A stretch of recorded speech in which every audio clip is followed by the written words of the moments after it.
Bienvenido a tu programa Testigos de la Fe. Tomadla, porque yo escojo todo lo que vos queréis. Tomadla, porque yo escojo todo lo que vos queréis. Si vives santamente, morirás santamente. Testigos de la Fe. Les saluda su servidora Madre Gabriela, misionera de Jesús y de María, compartiendo el día de hoy, domingo 25 de este mes de mayo, mes de nuestra Madre, la Virgen María, donde todo el mes de mayo es mes de María, pero la siguiente semana vamos a estar celebrando el sábado la coronación de la Virgen María. Por eso nosotros aquí ya tenemos a la Virgen coronada, pues más o menos, ¿verdad? Pero coronada con flores, a nuestra Madre, la Virgen María. Pues así es, fíjense, nos queda solamente esta semana, si Dios lo permite, para terminar este mes de mayo, el quinto mes, y ese mes de María. De aquí, si Dios lo permite, a 7 meses sería la Navidad. Exactamente, hoy es 25, nos faltarían junio, julio, agosto, septiembre, octubre, noviembre, y luego 25 de diciembre, pues la Navidad. Saludamos a todos los que nos van a estar acompañando a través de nuestra página del internet, www.montemaria.org, también a través de el Facebook. Saludamos a todos los que nos están acompañando en los diferentes lugares donde alcance a llegar la señal de Monte María. Nos guardamos con la sangre de nuestro Señor Jesucristo, en el nombre del Padre, del Hijo, del Espíritu Santo. Amén. Vamos a ver los santos que estaremos celebrando en esta semana, que es la última, y terminamos así con el sábado 31. Pues fíjense, el día de hoy, domingo 25, celebramos a San Gregorio VI. El día de mañana, lunes 26, Santa Mariana de Jesús. Martes 27, San Agustín de Canterbury. Miércoles 28, San Felipe Neri. Jueves 29, San Beda el Venerable. Viernes 30, San Fernando. Y sábado 31, la Visitación. Pues estamos recordándoles el día de hoy, domingo 25, San Gregorio VII. Lunes 26, Santa María de Jesús. Martes 27, San Agustín de Canterbury. Miércoles 28, San Felipe Neri. Jueves 29, San Beda el Venerable. Viernes 30, San Fernando. Y sábado 31, la Visitación o la Coronación de la Virgen María. Pues muchas felicidades a los que van a estar cumpliendo años o celebrando algo en especial en esta semana y ya la última del mes de mayo. Vamos con el día de hoy, domingo 25, San Gregorio VII. Se llama Hildebrando, nombre que en alemán significa espada del batallador. Al ser elegido papa, cambió su nombre por el de Gregorio, que significa el que vigila. Nació de padres muy pobres en la provincia de Toscana, en Italia. Muy joven fue llevado a Roma por un tío suyo, que era superior de un convento de esa ciudad, y allí él conoció los estudios que hizo muy brillantemente, hasta el punto que uno de sus profesores exclamó que nunca había conocido una inteligencia igual. Uno de sus profesores, el padre Juan Gracián, estimaba tanto a su discípulo que cuando lo eligieron papa con el nombre de Gregorio VI, nombró a Hildebrando como secretario. Después de la muerte del papa Gregorio VI, Hildebrando se fue de monje al famoso monasterio de Cluny, donde tuvo por maestros a dos grandes santos, San Odilon y San Hugo. Ya pensaba pasar el resto de su vida como monje, cuando al ser elegido Papa León XI, que lo estimaba muchísimo, lo hizo irse para Roma y lo nombró ecónomo del Vaticano y tesorero del pontífice. Y desde entonces fue el consejero de confianza de 5 sumos pontífices y el más fuerte colaborador de ellos en la tarea de reformar la Iglesia y llevarla por el camino de la santidad y de la fidelidad al Evangelio. Durante 25 años se negó a ser pontífice, pero a la muerte del Papa Alejandro II, mientras Hildebrando dirigía los funerales, todo el pueblo y muchísimos sacerdotes empezaron a gritar: Hildebrando Papa, Hildebrando Papa. Él quiso subir a la tarima para decirles que no aceptaba, pero se le anticipó un obispo, el cual con sus elocuentes elogios convenció a los presentes de que por el momento no había otro mejor preparado para ser sumo pontífice. El pueblo se apoderó de él casi a la fuerza y lo entronizó en el sillón reservado al Papa. y luego los cardenales confirmaron su nombramiento diciendo: San Pedro ha escogido a Hildebrando para que sea papa. Un arzobispo lo escribió diciendo: en ti están puestos los ojos de todo el mundo. El pueblo cristiano sabe los grandes combates que has sostenido para hacer que la Iglesia vuelva a ser santa y ahora espera oír de ti grandes cosas. Y esa esperanza no se vio frustrada. San Gregorio se encontró con que en la Iglesia Católica habían desórdenes muy graves. Los reyes y gobernantes nombraban los obispos, párrocos y los superiores de conventos, y para estos puestos no se escogían a los más santos, sino a los que pagaban más, y a los que les prometían obedecerles más ciegamente. Y sucedió entonces que en los altos puestos de la Iglesia Católica llegaron hombres muy indignos de tales cargos, y que tenían una conducta verdaderamente desastrosa. Muchos de estos ya no observan el celibato y vivían en unión libre, y varios hasta se casaban públicamente. Y los gobernantes seguían nombrando gente indigna para los cargos eclesiásticos. Y fue aquí donde intervino Gregorio VII con mano fuerte. Empezó destituyendo al arzobispo de Milán, pues lo había nombrado para ese cargo porque había pagado mucho dinero. Luego el Papa reunió a un sínodo de obispos y sacerdotes en Roma y decretó cosas muy graves. Lo primero que hizo este pontífice fue quitar a todos los gobernantes al derecho a las investiduras, que consistía en que por el solo hecho de que el jefe de gobierno le diera a un hombre el anillo de obispo o el título de párroco, ya el otro quedaba investido de este poder y podía ejercer dicho cargo. El Papa Gregorio decretó que a los obispos los nombraba el Papa y a los párrocos el obispo y nadie más. Y decretó que todo el que se atreviera a nombrar un obispo sin haber obtenido antes el permiso del sumo pontífice quedaba excomulgado, es decir, fuera de la Iglesia Católica. Y la misma pena o castigo decretó para todo el que sin ser obispo se atreviera a nombrar a alguien de párroco. Estos decretos produjeron una verdadera revolución en todas partes. Todos los que habían sido nombrados obispos, párrocos o superiores de comunidades por los gobernadores civiles sintieron que iban a perder sus cargos, que les proporcionaban buenas ganancias económicas y muchos honores ante la gente. Protestaron fuertemente y declararon que no obedecerían al pontífice. Y los gobernadores civiles sí que lo sintieron más, porque perdían la ocasión de ganar mucho dinero haciendo nombramientos. El primero en declararse en revolución contra el Papa fue el emperador Enrique IV de Alemania, que ganaba mucho dinero nombrando obispos y párrocos. Enrique declaró que no obedecería a Gregorio y que se proclamaba en contra de sus mandatos. Pero al Papa no le temblaba la mano y decretó enseguida que Enrique quedaba excomulgado, y envió un mensaje a los ciudadanos de Alemania declarando que ya no les obligaba a obedecer a semejante emperador. Esto produjo un efecto fulminante. En toda la nación empezó a tramarse una revolución contra Enrique, y éste sintió que iba a perder el poder. Cuando Enrique IV se sintió perdido, se fue como humilde peregrino a visitar al Papa, que estaba en el castillo de Canossa, y allá, vestido de penitente, estuvo por 3 días en las puertas entre la nieve, suplicando que el sumo pontífice lo recibiera y lo perdonara. Gregorio VII sospechaba que eso era un engaño del emperador para no perder su puesto, pero fueron tantos los ruegos de sus amigos y vecinos que al fin lo recibió. Le oyó su confesión, lo perdonó y le quitó la excomunión. Y apenas Enrique se sintió sin excomunión, se volvió a Alemania y reunió a un gran ejército y se lanzó contra Roma y se tomó la ciudad.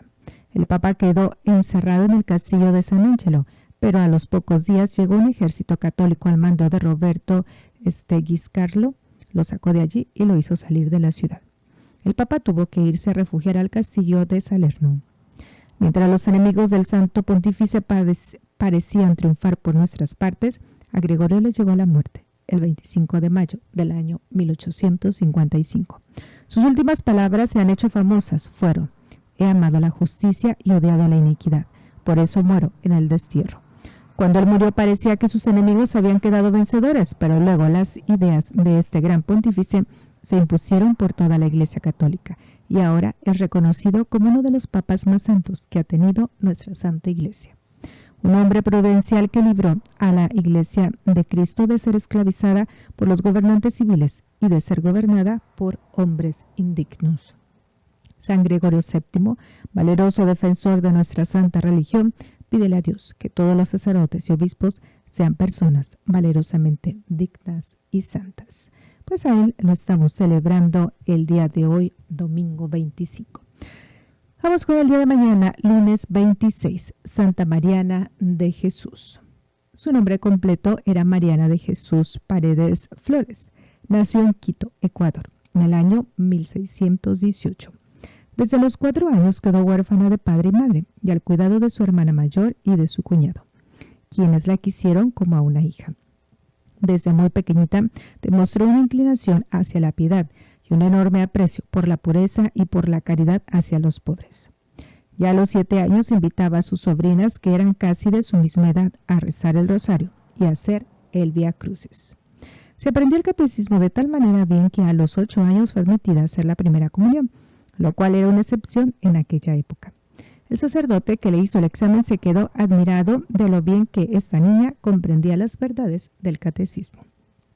Al escuchar un sermón acerca de la cantidad tan grande de gente que todavía no logra recibir el mensaje de la religión de Cristo, dispuso irse con un grupo de compañeras a evangelizar paganos. Por el camino las devolvieron a sus casas, porque no se daban cuenta de lo grave que era la determinación que habían tomado. Otro día se propuso irse con otras niñas a una montaña, a vivir como anacoretas, dedicadas al ayuno y a la oración. Afortunadamente un toro muy bravo las devolvió corriendo a la ciudad. Entonces su cuñado, al darse cuenta de los grandes deseos de santidad y oración que esta niña tenía, trató de obtener que la recibieran en una comunidad religiosa. Pero las 2 veces que trató de entrar de religiosa se presentaron contrariedades imprevistas que no le permitieron estar en el convento. Entonces ella se dio cuenta de que Dios la quería santificar quedándose en el mundo. Se construyó en el solar de la casa de su hermano una habitación separada y allí se dedicó a rezar y a meditar y a hacer penitencia. Había aprendido muy bien la música y tocaba hermosamente la guitarra y el piano. Había aprendido a coser y a bordar y todo esto le servía para no perder tiempo en la ociosidad. Tenía una armoniosa voz y sentía una gran afición por el canto. Y cada día se ejercitaba un poco más en este arte. Le agradaba mucho entonar cantos religiosos que le ayudaran a meditar y a elevar su corazón a Dios. Su día lo repartía entre la oración, la meditación, la lectura de libros religiosos, la música, el canto y los trabajos manuales.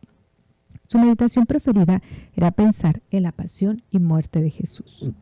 En el templo de los padres jesuitas se encontró un santo sacerdote que hizo de director espiritual y le enseñó el método de San Ignacio de Loyola, que consiste en examinarse 3 veces por día la conciencia, por la mañana para ver qué peligros habrá en el día y evitarlos, y qué obras buenas tendremos que hacer. El segundo examen, al mediodía, acerca del defecto dominante, aquella falta que más cometemos, para planear cómo no dejarse vencer por esa debilidad. Y el tercer examen, por la noche, acerca de todo el día, analizando las palabras, los pensamientos, las obras y las omisiones de las 12 horas. Estos 3 exámenes le fueron llevando a una gran exactitud en el cumplimiento de sus deberes de cada día. Para recordar frecuentemente que iba a morir y que tenía que rendir cuentas a Dios, se consiguió un ataúd y en él dormía varias noches cada semana. Y el tiempo restante lo tenía lleno de almohadas que semejaban un cadáver, para recordar lo que le esperaba al final de la vida. Se propuso cumplir aquel mandamiento de Jesús: quien desea seguirme, que se niegue a sí mismo. Y desde muy niña empezó a mortificarse en la comida, en el beber y en el dormir. En el comedor colocaba un canasto debajo de la mesa. Se servía en cantidades iguales a todos los demás, pero sin que se dieran cuenta echaba buena parte de los alimentos en el canasto y los regalaba después a los pobres. Uno de los sacrificios que más le hacía sufrir era no tomar ninguna bebida en los días de mucho calor, pero la animaba esa mortificación al pensar en la sed que Jesús tuvo que sufrir en la cruz. Se colocaba en la cabeza una corona de espinas mientras rezaba el rosario. Muchísimos rosarios los rezó con los brazos en cruz. Como sacrificio se propuso no salir de su casa sino al templo, y cuando alguna persona tuviera alguna urgente necesidad de su ayuda. Así que el resto de su vida estuvo recluida en su casa. Solamente le venían salir cada mañana a la Santa Misa y volver luego a vivir encerrada, dedicada a las lecturas espirituales, a la meditación, a la oración, al trabajo y ofrecer sacrificios por los pecadores. Se propuso llenar todos sus días de frecuentes actos de amor a Dios. Cada día rezaba 12 salmos de la Sagrada Biblia, ayunaba frecuentemente. Mariana recibió el don de consejo y así sucedía que los consejos que ella daba a las personas les hacían inmenso bien. También le dio a conocer nuestro Señor varios hechos que iban a suceder en el futuro, y así como ella los anunció, así sucedieron, incluyendo la fecha de su muerte, que según anunció sería un viernes 26. Tenía un don especial para poner paz entre los que peleaban y para lograr que ciertos pecadores dejaran su vida de pecado.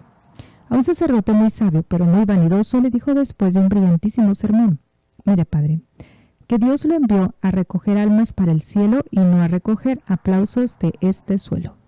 Y el padrecito dejó de buscar la estimación al predicar. En una enfermedad le hicieron una cirugía y la muchacha de servicio echó en una matera la sangre que le habían sacado a Mariana, y en esa matera nació una bellísima azucena. Con esa flor la pintaban a ella en sus cuadros, y Azucena de pureza fue esta santa durante toda su vida. Sucedieron en Quito unos terribles terremotos que destruían casas y ocasionaban muchas muertes. Un padre jesuita dijo en un sermón: «Dios mío, yo te ofrezco mi vida para que se acaben los terremotos». Pero Mariana exclamó: «No, Señor, la vida de este sacerdote es necesaria para salvar muchas almas. En cambio, yo no soy necesaria. Te ofrezco mi vida para que cesen estos terremotos». La gente se admiró de esto, y aquella misma mañana, al salir del templo, ella empezó a sentirse muy enferma. Pero desde esa mañana ya no se repitieron los terremotos. Una terrible epidemia estaba causando la muerte de centenares de personas en Quito. Mariana ofreció su vida y todos sus dolores para que cesara la epidemia. Y desde ese día en que hizo ese ofrecimiento, ya no murió más gente de allí, de ese mal allí. Por eso, el Congreso de Ecuador le dio en el año 1946 el título de Heroína de la Patria. Acompañada por 3 padres jesuitas, murió santamente el viernes 26 de mayo del año 1645. Desde entonces los quiteños le han tenido una gran admiración. Su entierro fue una inmensa oblación de toda la ciudad, y los continuos milagros que hizo después de su muerte obtuvieron que el Papa Pío IX la declarara beata y el Papa Pío XII la declarara santa. Santa Mariana, no dejes nunca de orar por América. Amén. Pues a ella la vamos a estar celebrando el día de mañana, lunes 26 de mayo. Santa Mariana de Jesús. Seguimos compartiendo la vida de los santos que estaremos celebrando en el transcurso de esta semana. Déjenme ver que aquí ya nos perdimos. Ya estamos martes 27 de mayo. Dice así: San Agustín de Canterbury. Dice: San Agustín de Canterbury es considerado uno de los más grandes evangelizadores al lado de San Patricio en Irlanda y San Bonifacio en Alemania. Tiene el gran mérito de haber dirigido la evangelización de Inglaterra. Era superior del convento benedictino de Roma. Cuando al sumo pontífice San Gregorio Magno se le ocurrió en el año 596 tratar de evangelizar a la isla de Inglaterra, que era pagana, conociendo el espíritu generoso y emprendedor de Agustín, que no se acobardaba ante ninguna dificultad y además de sus grandes virtudes, el Papa lo envió con 39 monjes más a tratar de convertir a estos paganos sajones. Y sucedió que al llegar Agustín a sus 39 compañeros a la costa, donde se tomaba la embarcación para llegar a Inglaterra, allí les contaron terribles barbaridades acerca de los habitantes de la isla, y los otros misioneros sintieron mucho miedo y enviaron al santo a que fuera a Roma a contarle al pontífice lo peligroso que era esto que iban a emprender. Agustín fue a hablar con el Papa, pero San Gregorio lo animó de tal manera, recordándole que Dios les concedería la buena voluntad de aquellas gentes. Desde entonces, Agustín no se dejó desanimar por los temores. En Inglaterra mandaba el rey Etelberto, que tenía una esposa muy santa, que después se llamó Santa Berta. Y el primer regalo que Dios le concedió a los nuevos misioneros fue darles la buena voluntad del rey. Este los recibió muy cariñosamente y les pidió que les enseñara la religión. Y tanto le agradó que pronto se hizo bautizar y les regaló su palacio real para que les sirviera de convento a los misioneros. y les dio un templo en Canterbury para que allí enseñaran. Y en este sitio está ahora la más famosa catedral de Inglaterra, la Catedral de Canterbury. El rey dejó en libertad a los súbditos para que escogieran la religión que quisieran, pero les encomendó que se instruyeran en la religión de Jesucristo. Y tanto les agradó a aquella gente las enseñanzas de Agustín y sus monjes, que en la Navidad del año 597 se hicieron bautizar 10.000 ingleses. Y entre los nuevos bautizados estaban los que ocupaban los cargos más importantes de la nación. Agustín envió a 2 de sus mejores monjes a Roma a contarle al sumo pontífice tan hermosas noticias, y el Papa en cambio le envió un nombramiento de arzobispo y otro buen grupo de misioneros, cálices y libros para las celebraciones y muchas imágenes religiosas que a esa gente recién convertida les agradaban en extremo.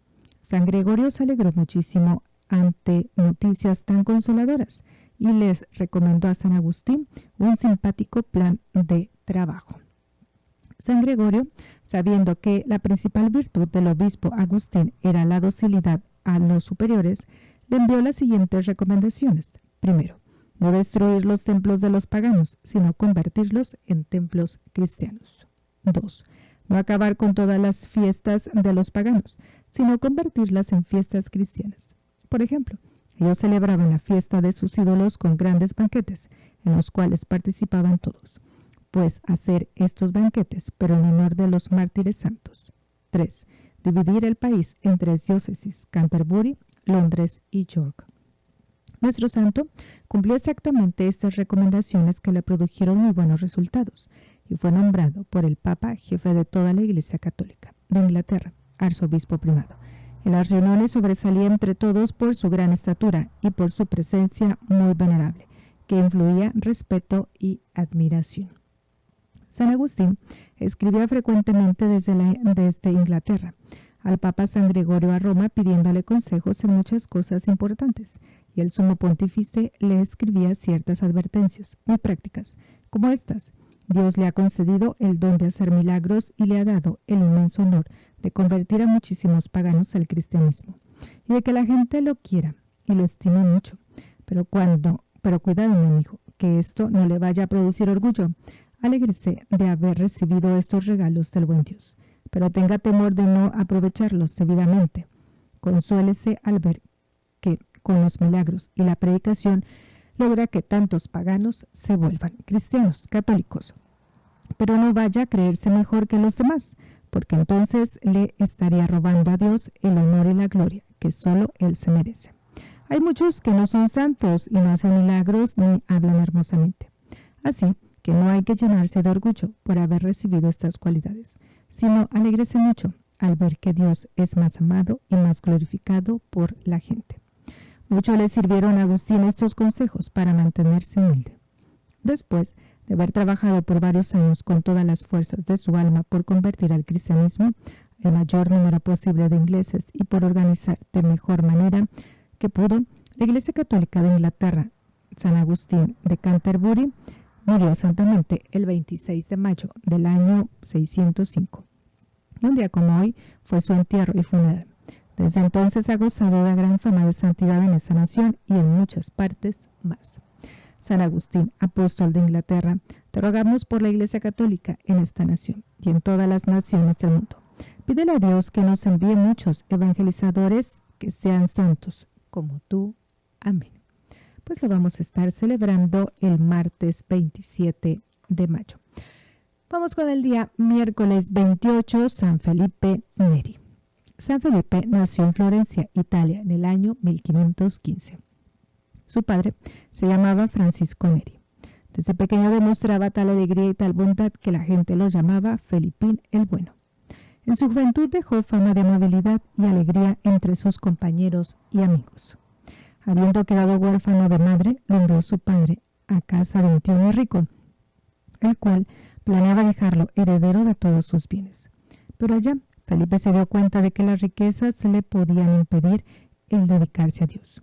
Y un día tuvo lo que él llamó su primera conversión, y consistió en que se alejó de la casa del riquísimo tío y se fue para Roma, llevando únicamente la ropa que tenía puesta. En adelante quería confiar solamente en Dios y no en riquezas o familiares pudientes. Al llegar a Roma se hospedó en casa de un paisano suyo de Florencia, el cual le cedió una piedrecilla debajo de una escalera y se comprometió a ofrecerle una comida al día, si él les daba clases a sus hijos. La habitación de Felipe no tenía sino la cama y una sencilla mesa. Su alimentación consistía en una sola comida al día, pan, un vaso de agua y unas aceitunas. El propietario de la casa declaraba que desde que Felipe les daba clases a sus hijos, estos se comportaban como ángeles. Los 2 primeros años, Felipe se ocupaba casi únicamente de leer, rezar, hacer penitencia y meditar. Por otros 3 años estuvo haciendo estudios de filosofía y de teología. Pero luego, por inspiración de Dios, se dedicó por completo a enseñar catecismo a la gente pobre.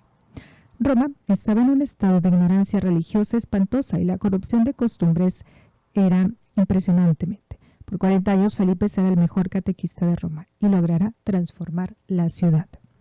Felipe había recibido de Dios el don de la alegría y de la amabilidad. Como era tan simpático en su modo de tratar a la gente, fácilmente se hacía amigo de obreros, empleados, vendedores y niños de la calle y empezaba a hablarles del alma, de Dios y de la salvación. Una de sus preguntas más frecuentes era esta: amigo, ¿y cuándo vamos a empezar a volvernos mejores? Si la persona le demostraba buena voluntad, le explicaba los modos más fáciles para llegar a ser más piadosos y para comenzar a portarse como Dios quiere. Aquellas personas que le demostraban mayores deseos de progresar en santidad, las llevaba de vez en cuando a atender enfermos en hospitales de caridad, que en ese tiempo eran muy pobres, abandonados y necesitados de todo. Otra de sus prácticas era llevar a las personas que deseaban empezar una vida nueva a visitar en devota procesión los 7 templos principales de Roma y en cada uno dedicarse un buen rato a orar y meditar. Y así, con la caridad, con los más pobres y con la oración lograba transformar muchísima gente. Desde la mañana hasta el anochecer estaba enseñando catecismo a los niños, visitando y atendiendo enfermos en los hospitales y llevando grupos de gentes a las iglesias a rezar y meditar. Pero al anochecer se retiraba a algún sitio solitario a orar y meditar en lo que Dios le ha hecho por nosotros. Vamos con el día, todavía estamos con San Felipe Neri. Dice así. Sí. Lo que más pedía Felipe al cielo era que le concediera un gran amor hacia Dios. En la vigilia de la fiesta de Pentecostés, estando aquella noche rezando con gran fe, pidiendo a Dios el poder amarlo con todo su corazón, se creció y se le saltaron las costillas. Felipe, entusiasmado y casi muerto de emoción, exclamaba: «Basta, Señor, basta, que me vas a matar de tanta alegría». En adelante, nuestro santo experimentaba tan grandes accesos de amor a Dios que todo su cuerpo se estremecía. Y en pleno invierno tenía que abrir su camisa y descubrirse el pecho para mitigar un poco el fuego de amor que sentía hacia nuestro Señor. Cuando lo fueron a enterrar, notaron que tenía 2 costillas saltadas y que éstas se habían arqueado para darle puesto a su corazón, que se había enchanzado notablemente. En el año 1558 fundó con las más fervorosas de sus seguidores una cofradía o hermandad para socorrer a los pobres y para dedicarse a orar y meditar. Con ellos fundó un gran hospital llamado de la Santísima Trinidad y los Peregrinos. Y allí, durante el año del jubileo, del 1575, atendieron a 145,000 peregrinos. Con la gente que los seguía, fue propagando por toda Roma la costumbre de las 40 horas, que consistía en colocar en el altar principal de cada templo la Santa Hostia, bien visible, y dedicarse durante las 40 horas a adorar a Cristo sacramentado, turnándose las personas devotas en esta adoración. A los 34 años era todavía un simple seglar, pero su confesor le pareció que haría inmenso bien si se ordenara sacerdote, y como había hecho ya los estudios necesarios, aunque él se sentía totalmente indigno, fue ordenado sacerdote en el año 1551. Y apareció entonces en Felipe otro carisma o regalo generoso de Dios, su gran don de saber confesar muy bien. Ahora pasaba horas y horas en el confesionario, y sus penitentes de todas las clases sociales cambiaban por un milagro. Leía en las conciencias los pecados más ocultos y obtenía impresionantes conversiones. Con grupos de personas que se habían confesado con él, se iba a las iglesias en procesión a orar, como penitencia por los pecadores y a escuchar predicaciones. Así, la conversión era más completa. San Felipe quería irse de misionero a Asia, pero su director espiritual le dijo que debía dedicarse a misionar en Roma. Entonces se reunió con un grupo de sacerdotes y formó una asociación llamada El Oratorio, porque hacía sonar una campana para llamar a la gente a que llegara a orar. El santo les redactó a sus sacerdotes un sencillo reglamento y así nació la comunidad religiosa llamadas Padres Oratorianos o Filipenses. Esa congregación fue aprobada por el Papa en el año 1575 y ayudada por San Carlos Borromeo. San Felipe tuvo siempre el don de la alegría. Donde quiera que él llegaba, se formaba un ambiente de fiesta y buen humor. Y a veces, para ocultar los dones y cualidades sobrenaturales que había recibido del cielo, se hacía medio payaso y hasta exageraba un poco sus chistes y chanzas. La gente reía de buena gana, y aunque a algunos muy seriones les parecía que él debía ser un poco más serio, el santo lograba así que no lo tuvieran en fama de gran santo, aunque sí lo era en verdad. En su casa de Roma reunía centenares de niños desamparados para educarlos y volverlos buenos cristianos. Estos muchachos hacían un ruido ensordecedor y algunos educadores los regañaban fuertemente, pero San Felipe les decía: haced todo el ruido que queráis, que a mí lo único que me interesa es que no ofendáis a nuestro Señor. Es importante que no pequéis, lo demás no me disgusta. Esa frase la repetía después un gran imitador suyo, San Juan Bosco. Una vez tuvo un ataque fuertísimo de vesícula. El médico vino a hacerle un tratamiento, pero de pronto nuestro santo exclamó: por favor, hágase a un lado, que ha venido Nuestra Señora la Virgen María a curarme. Y quedó sanado inmediatamente. A varios enfermos los curó al imponerle las manos. A muchos les anunció lo que le iba a suceder en el futuro. En la oración le venían los éxtasis y se quedaba sin darse cuenta de lo que sucedía a su alrededor. Muchas personas vieron que su rostro se llenaba de luces y resplandores, mientras rezaba o mientras celebraba la Santa Misa. Y a pesar de todo esto se mantenía inmensamente humilde y se consideraba el último de todos y el más indigno pecador. Los 2 últimos años los dedicó a dar dirección espiritual. El Espíritu Santo le concedió el don de saber aconsejar muy bien, y aunque estaba muy débil de salud y no podía salir de su cuarto, por allí pasaban todos los días numerosas personas. Empezó a sentir tales fervores y tan grandes éxtasis en la Santa Misa después de la consagración que los que le acolitaban se iban después de la elevación y volvían 2 horas después y alcanzaban a llegar para el final de la misa.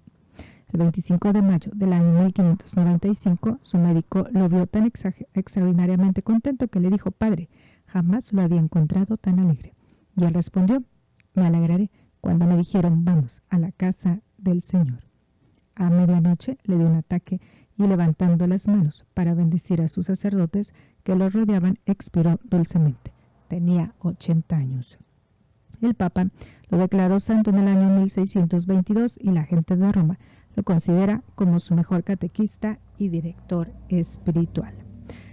Pues ahí lo vamos a estar celebrando el miércoles 28 de mayo. Nos vamos a saltar hasta llegar al último día, que es la coronación de la Virgen María, o también conocido como la visitación de la Virgen María a su prima Santa Isabel. 31 de mayo, sábado. Luego que María Santísima oyó que el ángel Gabriel le decía: mira, también Isabel, tu pariente, ha concebido un hijo en su vejez, y este ya es el 6º mes de aquella que llamaban estéril, porque ninguna cosa es imposible para Dios. Se sintió iluminada por el Espíritu Santo y comprendió que debería ir a visitar a aquella familia y ayudarles a llevarle las gracias y bendiciones al Hijo de Dios que se había engendrado en ella. Por lo cual, dice el Evangelio, se levantó María y se fue con prontitud, muy deprisa, a la región montañosa. San Ambrosio anota que fue María la que se adelantó a saludar de primera. Es ella la que siempre se adelanta a dar demostraciones de cariño a quienes aman. Esta visita se diferencia de las visitas mundanas, en que aquellas se reducen a ceremonias, cortesías y vanas demostraciones. En cambio, la visita de María llenó de bendiciones la casa de Zacarías, Isabel y Juan. Tan pronto oyó Isabel el saludo de María, saltó de gozo el niño en su vientre, e Isabel quedó llena del Espíritu Santo.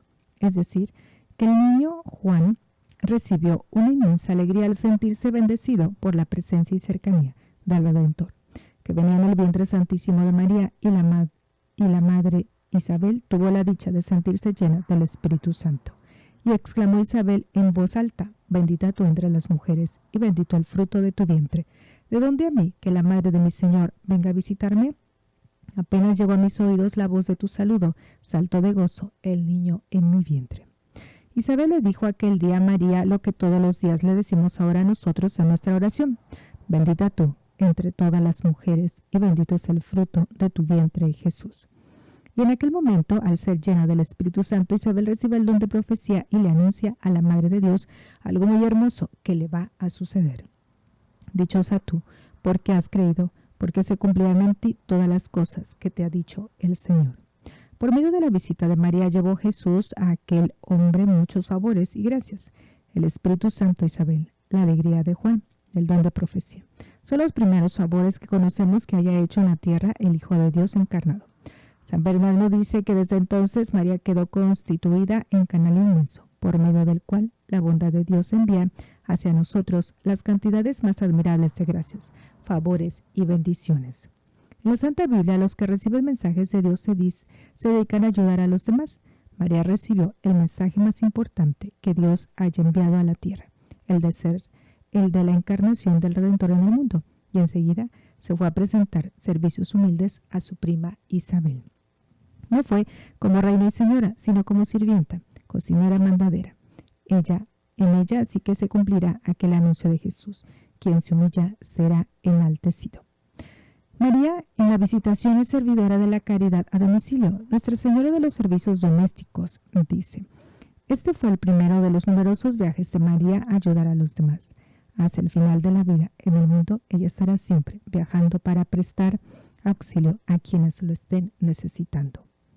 Esta fue la primera marcha misionera de María. Ella fue a llevar a Jesús a que bendijera a otros, y esto lo sigue haciendo cada día y a cada hora. Dichosa tú, porque has creído. Esta frase de Isabel a María fue siempre la preferida de Juan Pablo II, tan devoto de la Virgen. Él siempre la repetía cuando hablaba de Nuestra Señora, y ojalá se pudiera decir lo mismo de cada uno de nosotros. Si creemos, seremos en realidad dichosos en esta vida y en la eternidad. María habló movida por el Espíritu Santo. Su hermoso himno proclama mi alma al Señor. El Señor hizo en mí maravillas. Gloria al Señor. Fue compuesto bajo la inspiración del Espíritu Santo. Dice así: María entona un canto de acción de gracias. Lo habrá compuesto durante los 3 días de camino. Además, tiene buena inteligencia y ha escuchado y aprendido en las reuniones religiosas de los sábados muchas frases de la Biblia. Isabel dice a María 3 bienaventuranzas. Primera: bendita tú entre las mujeres. María ha sido la mujer más bendecida por Dios. Algunos tienen miedo de alabar y bendecir a aquella a quien Dios bendijo tan inmensamente. Si Dios la bendijo, ¿por qué no bendecirla y felicitarla a nosotros? ¿Es que sabemos más que Dios? Segunda: bendito el fruto de tu vientre. De tal palo está la astilla. Si Jesús es tan maravillosamente santo, ¿cómo será su santa madre? Tercera: bendita tú que has creído. Madre de nuestra fe, enséñanos a creer cada vez más y más. Amén. Y así terminamos el mes de mayo, mes de María, con la visitación, la coronación de la Virgen María. Recordándoles este mensaje: Dios es amor y te ama. Solo me asusta una cosa: conservar mi propia voluntad. Ellos ya están con Dios. Luchemos como verdaderos testigos de la fe para alcanzar nuestra meta. Gracias por dar tu vida a Cristo. Dios es amor y te ama.